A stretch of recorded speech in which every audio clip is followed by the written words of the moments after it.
auðvitað fullt af fólki sem segir alls konar hluti en Evrópuhreyfingin ekki að keyra auglýsingar sem að ljúga skilur mig, það gerir áfram Ísland þeir keyra auglýsingar eins og það að það sé verið að kjósa aðild við vitum að það ekki verið að kjósa aðild þetta finnst mér mjög áhugaverð eins og það að þetta muni kosta ykkur 50 miljardar ári það ekki rétt, það lygi og svo keyra þeir líka auglýsingar sem þurft að taka málskotsrétt forseta. Þetta eru lygar og það svo sárt. Það að tæra mig upp að fylgjast með ósannindum af því ég held að þetta berjist gegn Evrópusambandinu með rökum eins og ég veit að þú gerir. Skilur, þú segir bara Lissabonsáttmálinn, lýðræðishalli, allt þetta. Mér finnst það bara... En mér finnst, ég hef einmitt tekið eftir þessu og mér finnst einmitt þessi umræða heiftin sem í gangi, kemur mér óvart bara að vera að segja alveg eins og ég bara átti ekki von á því og svona svika bryggsl af því að mér finnst til dæmis þessum dæmum sem þú nefnir að sko þegar að menn neymegin að segja að þetta ekki bara að kíkja í pakkan heldur þetta að sækja aðild þá finnst mér það ekki vera að ljúga af því að ef þú lítur á það sko þannig að það auðvitað verður endurvækin þessi umsókn frá 2009 þegar við erum búin að segja já 29. ágúst sem þýðir beinlínis að við höfum sótt það er búið að sækja aðild Evrópusambandinu. Þýðir ekki við sem að kjósum aðild núna. Við gerum það næst. Nei, já, algjörlega. Setningin, við erum að kjósum aðild. Já, það náttúrulega ekki rétt. Ég alveg sammála því. En ég held að þegar fólk að tala við erum að kjósum aðild hefur þið séð nei-hreyfinguna gefa það út hreint og beint í auglýsingu, í heilsi Morgunblaðinu við erum að kjósum aðild það stóð bara og ég fekk þetta samfélagsmiðlum líka við erum að kjósa aðild en það ekki áttið sko að eftir 29. ágúst þá erum við gengin inn í Evrópusambandið að við séum búin að kjósa en hvernig á almenningur að skilja þetta öðruvísi ég ekki neinum stjórnmálaflokki og ber enga ábyrgð á því ég sannfærður að það sé hægt að gera betur og þar af leiðandi sé óþarfi að fara í þennan mikla fórnarkostnað sem fylgir því að ganga alla leiðin í Evrópusambandið. Það gott út í ákvað maður. Og afsakaðu hvað ég hef litla trú á íslenskum stjórnmálamönnum. Ég bara búin að horfa á það. Í mínum huga bara, ég ætla ekki að segja það saminast undir öllum. Í mínum huga þá þetta bara óvinnandi vegur fyrir svona lítið hagkerfi. Mér líður eins og íslenskt hagkerfi sé bara lítill strákur sem standi í fjörunni og bara taki á sig hverju ölduna fætur annari og reyna að standa í lappirnar í gegnum það, skilurðu mig. Svo kemur eins svo 7. hver stærsta og hann dettur niður og stendur svo aftur upp. Þannig sé ég íslenskt hagkerfi og við fengum, ég veit að gjaldmiðlaskýrslan var mjög gagnrýnd af ákveðnum hópum í vor, þú veist, og hún átti að vera eitthvað konar talking punktur inn í þessa baráttu, en það sem kom bara skýrt fram þar, bara sveiflurnar í íslensku hagkerfi, þær magnast upp við utanaðkomandi áhrif, fattaru, við stríði í Íran, við COVID, við Úkrænustríð, við alla þessar hluti sem hafa áhrif á lítið ríki. Ég ekki að segja að við erum búið til eitthvað svona dauðalínu. Við viljum það ekki heldur. Við viljum það ekki. En það var fullirt sko að í þessari skýrslu verið sagt sko að það væri ekki rétt að krónan virkaði sem jöfnunartæki þegar að kemur áföll og heldur magnaðuna frekar upp sko. Það var ekki rétt túlkun. Það voru einhverjir sem tættu það í sundur og það var bara hreinlega ekki það sem skýrslan sagði. Ég sat á gjaldmiðlaráðstefnunni og hlustaði á aðalhagfræðingin sem að lýsti þessu og hún sagði, þú veist, í hruninu, þú veist, það alveg deilda meiningar hversu mikið hún virkaði þá, skilur mig, en heilt yfir þá hún ofbóðslega sveiflukend, alveg rosalega sveiflukend og við erum svo lítil. Við þurfum eins og ekkert undan þá verandi fiskinn einhverju sjónum. Við erum með 200 milna ringi kringum Ísland sem að skarar ekki neitt. Það þorskur ufsi ísa, okkar 70% af okkar eksporti, okkar útflutningi og það engin með veiðirinslu. Við þurfum ekki að neina ágjörða þessu. Svo það flökkustofnarnir. Makríllinn og síldin og allt þetta. Og við hefum nú deilt það við Evrópusambandið áður. Við hefum deilt það. Við myndum deilum það innan Evrópusambandsins, skilurðu mig. Og hefðum sterkan bakhjarl. Nei. Jú, að sjálfsögðu. Þá verðum við ekki ein og lítil. Sjáðu, menn, Noregur heldur upp í 95% af EES-samningnum og advokerar fyrir okkur þar, skilurðu mig. Við varum miklu betri, við varum inn í Evrópusambandinu að semja þetta. miklu sterkari þar. Ég sé það með ekki þannig, það er alltaf að tala um þetta mikilvæga sætu borðið og alltaf, þá, sko í fyrsta lagi er náttúrulega þessi 6 þingmenn sem að við fengjum inn á Evrópuþingið, þeir hefðu bara ekkert að segja, nákvæmlega ekki neitt. Þeir vatnast út í jafnvel 6 mismunandi flokka og eru bara þar með græningum og sósíaldemókrötum og hægri og eitthvað svona, þú veist, og þetta verður engin þingflokkur sem stendur vörðum hagsmuni Íslands sérstaklega, og svo er það hitt að ráðherrann það er bara í meir og stærri málum er það orðið þannig að það er ekki eitt ráðherra eitt atkvæði, heldur er það fólksfjöldin sem er á bak við ráðherrann sem gildir, þannig að við erum með 0,1%. Það er ekki stærri málum. Í stærri málum er það einmitt 1 og 1, skilur mig. Í stóru málum þá er það einmitt 1 og 1. Í æfleiri málum. Í æfleiri málum er þetta double majority, skilur við, tvöfaldir meirihluti. Og þá eru við með 1 atkvæði sem eitt af þeim það þarf alltaf að vera, ef við myndum ganga inn í Evrópusambandið, þá þurfa alltaf að minnsta kosti 16 ríki að samþykkja það. Það er 1 hluti af the double majority. Þannig að við myndum alltaf hafa bara eitt ríki, 1 atkvæði þar. Það er ekki 27 til að samþykja nýjan aðila inn í sambandið. Jú, það þurfa allir að vera saman á það. Og 100%, en þegar maður þannig double majority, af því þú varst að nefna þetta, þá þurfa 16 ríki að samþykja og það þarf að vera hlutfall af ríkinum. Þetta er til þess að reyna að halda jafnvægi innan lýðræðislega kerfisins. Það er þannig að 16 smáriki við og Malta og einhverjir get mikið bara eitthvað tíma upp og implementa einhverja lög gegn Þýskalandi og öfugt. Þýskaland, Frakkland, Spánn get ekki bara með allar sinn mannfjölda implementa eitthvað yfir okkur. Það þarf að vera bæði, skilur mig. Þannig að þarna eru við bara í þokkalegri stöðu, þú veist, fámennið er ekkert æðislegt, það er bara staðreynd. En það sem skiptir mestu máli, stjórnmála kultúrun er allt annar en við þekkjum hér, Frosti. Hann er allt annar. Markmið er alltaf að ná konsensus. Þarna kemur kostur og galli Evrópusambandsins bara skýrt fram og við getum séð það algjörlega skýrt.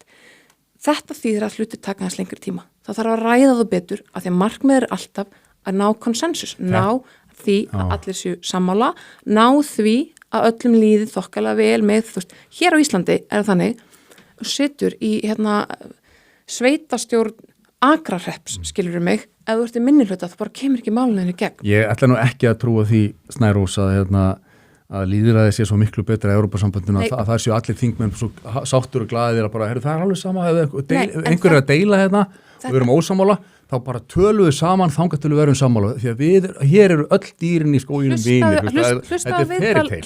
Nei, þetta er það ekki. Ertu sammála að það sé mikilvægt að ef við erum sammála að sjávarútvegurinn sé stórt issue að þá sé mikilvægt að það er til dæmis fyrsti kaplinn sem er bara farið í eftir 29. ágúst eða kemi atkvæðagreiðslunni. Ég verður þetta ekki í neinni samninganefnd, ég er listfræðingur. Mér finnst að við eigum að byrja á því sem að skipti bændum mestu máli sem að er frjálsflutningu dýra. Ég vil gjarnan persónlega við byrjum þarna af því ég held þetta verði mjög auðveld undan þá að sækja og ég held muni auka traust á ferlinu. Við viljum fara að flytja inn. Við viljum ekki flytja, þú veist, núna er meginreglan svo að þessi frjálsföður dýra í Evrópusambandinu og bændur eru og við ættum öll eðlilega að hafa áhyggjur af þessu af því að við erum vegna okkar landfræðilegstöð, við erum eigi út í hafi, við fullt af svona náttúrulegum sjúkdómavörnum bara skilur mig. Og mér finnst persónulega að þarna á þessu bara þetta er bara dagur 1 í Brussel. Ég myndi mér að halda að það sé auðvelt fyrir okkur að fá þessu undan þá. Ég held að það sé ekkert mál. Ég hef engar áhyggjur af þessu. Ég held að það hljóti að vera auðsótt. Bændur hafa áhyggjur af þessu, en ég held að þessu auðsótt, ég held að við maður byrja þarna. Það er bara, að því ég held að, ég segi sko, ef þetta er ekki hægt, þá getum við bara, þú veist, þá er ekki haldið áfram sko. Þú veist, ef þetta auðsótta mál er ekki, ef það verður eitthvað staupasteitt, þá bara, þú veist, hvernig ætlum við að fara inn í þetta? Ég segi bara, byrjum þarna, það er mín sko. En eru einhverja rauða línur varandi sjávarútveginn, til dæmis þetta með erlenda fjárfestingu? Finnst þér það vera eitthvað sem að þú myndir draga rauða línu eða þetta er allt í lagi ef að íslensk sjávarútvegsfyrirtæki yrðu í meiri hluta eigu erlendra stórfyrirtækja? Sko, ég ætla bara að segja, þú veist, persónulega, ég sem Snæra Sindradóttir hef bara smá, ég hef enga hagsmuni að því, hvort veginn sem er, en ég er alveg Íslendingur og þú veist, ég mér þykir menningarlegt gildi Íslands sjávarútvegs ótvírætt, skilurðu mig, og þannig að mér finnst skipta þetta, þú veist, það sem mér finnst skipta mestu máli bara að sjávarútvegum virðist vilja halda þessari undanþágu, þrátt fyrir að þeir gætu grætt miklu meira á því að losa sig undan henni, skilurðu mig, það er líka eitt sem og þá bara fylgjum við því að máli og það er það sem ég segi. Fólki finnst við kannski eitthvað tvístruð þessu máli. Ég trúi því einlaglega að við séum ein þjóð að fara í samningaviðræður að því við séum í grunninn mjög sammála að hvernig samningu viljum sjá við Evrópusambandið. Fattar, ég held að ef ég og þú ættum að setjast niður og ákveða hvernig samningur við Evrópusambandið ætti að líta út, þá værum við bara ansi mikið sammála ég er ekki að segja að fólk með ekki skipta skoðun, alls ekki, en það var áhugavert að sjá ræðu Þorgerðar Katrínar árið 2012 í þingi í sal Alþingis, ég sá þetta bara í gær, þá var einhvern að rifja upp, það er nú bara, þú veist, þetta er fullveldis afsal og fólk verður bara að viðurkenna það, þetta er að einhverju mæli er þetta fullveldis afsal og meira heldur en EES og svona. Þessu allir sammála um það að við þurfum að fara í stjórnarskrárbreytingur og allt þetta. En ég man bara daginn sem ég satt í lagadeild Háskóla Íslands, fullorðin manneskja, búin að fara gegnum allt kerfið, komin upp í háskóla og áttaði mig á því hvernig EES virkar. Að hinga fáu við reglur og þurfum bara að taka þér óstengt upp samak þó að það sé reynd að halda þér fram að þú veist, við getum einhvern veginn sneikað þess undir borðið og það sé einhver innleggingar halli sem að, þú veist, hann akkurat til skammar. Ég man bara hvað mér blöskraði að þetta væri alvörunni staðan. Ég lít svo á, mér finnst þetta réttlætismál og mér finnst raunverulega að við myndum styrkja fullvelda okkar og völd við gerum þennan samning sem fullvalda þjóð við gerum þennan samning sem fullvalda þjóð EES og allar þjóðir Evrópusambandsins eru fullvalda þjóðir. En málið er að við þú veist, til dæmis EES ef eitthvað myndi koma þar veist, og fara hér í gegn sem að okkur mislíkaði svo harkalega að þá fræðilega og tæknilega séð þá getum við bara sagt upp þessum EES samningi en ef við verum komið með evru þá göngum við ekki út úr Evrópusambandinu. Það er alveg ljóst. Hvað myndi gerast í þessu fræðilega dæmi? Hvernig myndi okkur vegna? Ef við myndum segja... Það er ekki neitt kostur í sjálfu sér. Það er ekki möguleiki stöðu. Nei, en þú veist bara, en við erum ekki kúið að því leiti að við eigum ekki neina leið út, Veist, það virkar ekki þannig. Við værum heldur ekkert kúið ef við værum með evru. Við værum með stöðan gjaldmiðil og okkur liði bara, við hefðum bara, fyndum meira fyrir því að vera þessi ríka þjóð sem við erum.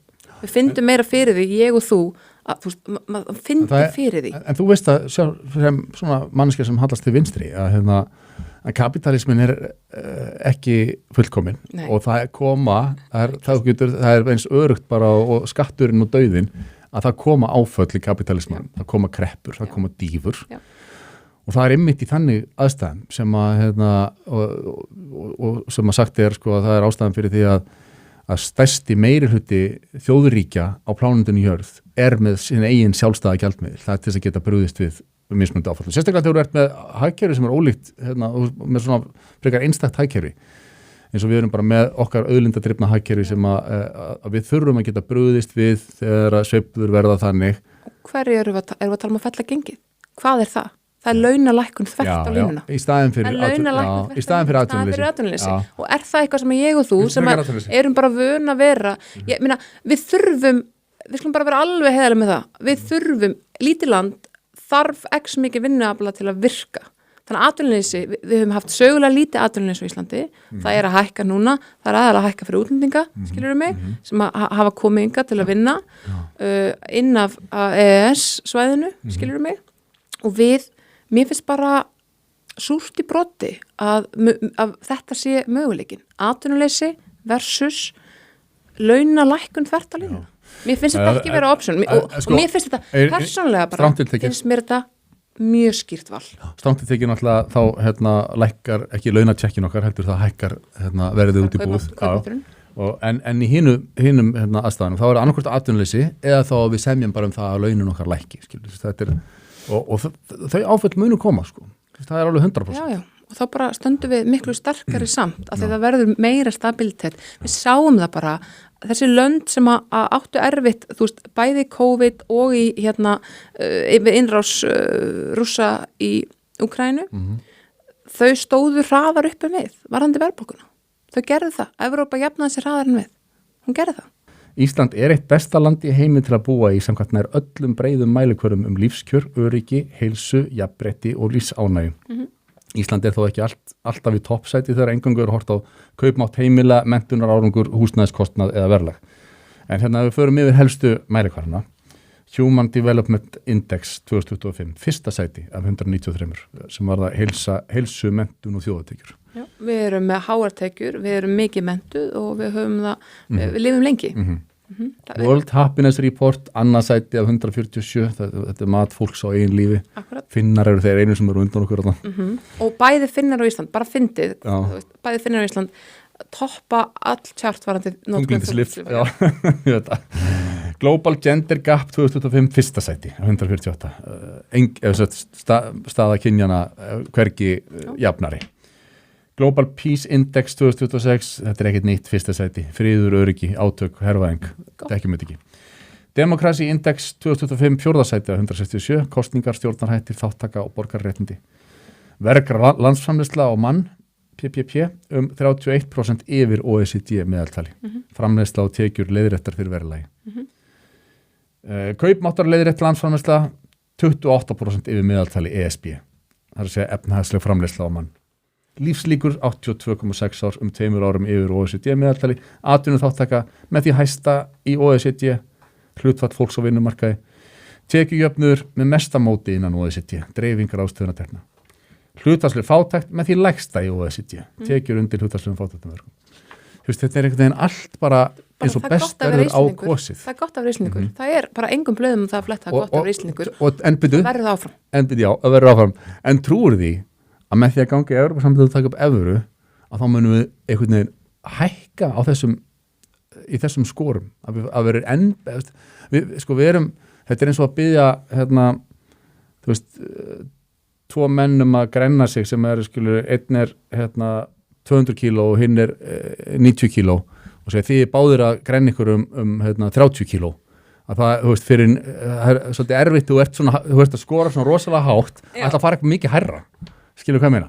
Ég skil hvað meinar. Ég held að við Íslendingar myndum finna betur fyrir því að vera rík þjóð ef við myndum ganga inn í Evrópusambandið. Ég get ekki sagt, þú ert með þetta blað og það er frá chatti og ég er ekki með mælikarinn á baki. Ég get ekki sagt eitthvað, já, við myndum fara upp í 3. sæti, ég get ekki sagt það því ég bara veit ekki hvernig þetta er gert. En ég trúi því að við myndum finna betur fyrir því að hér, skilur, eins og ég sagði við þið upp að viðtalsins, finnst þér þú fá mikið fyrir skattpeningana þína? Og það er svo mikil sóun í kerfinu og stór hluta þeirri sóun eru bara vextir.